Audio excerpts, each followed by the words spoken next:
Andres, I'm going to start with you. Trying to make a point that inflation is bad, it's ugly, it's terrible. But 1980 and 81, inflation was out of control. Paul Volcker crushed it. And 1982 became a space shuttle-like liftoff for equities.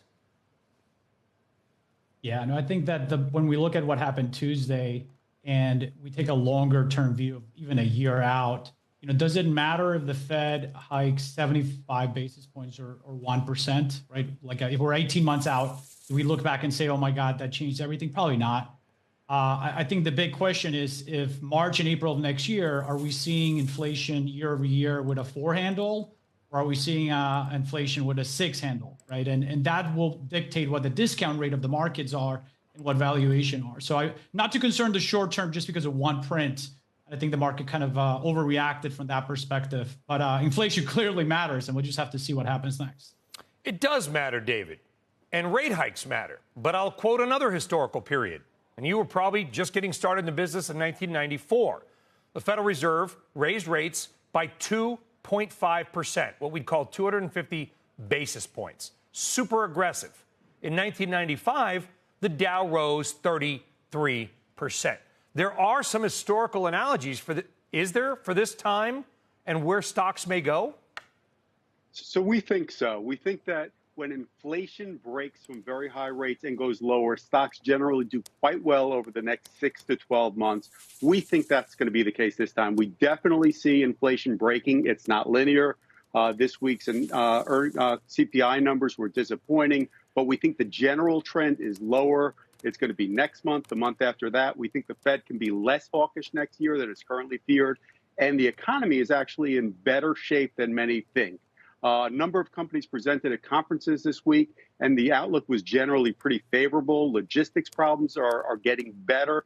The banks spoke, and they said their business was good. Consumers were good. Businesses were doing well. So we think there's a lot of good out there, not all bad. We'd be buying this dip pretty aggressively. Well, David, we do think 6 to 12 months. I'll follow. No, it's okay. I'll follow up with you on that point. You made a pretty good bull case, right? Consumers been strong. Earnings have looked good. Then what the heck is the market doing?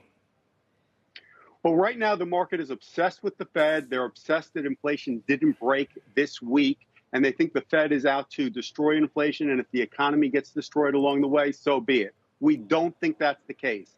We think the Fed wants to control inflation. It's easier for them to talk about controlling inflation and talk about raising rates than actually raising rates all of next year.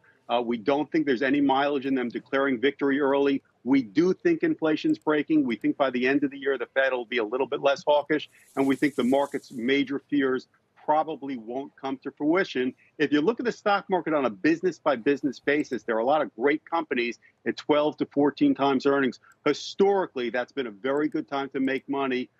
So, we're feeling good, and we'd be buying stocks into this dip. Does a lot of it, Andres, have to do with your time frame?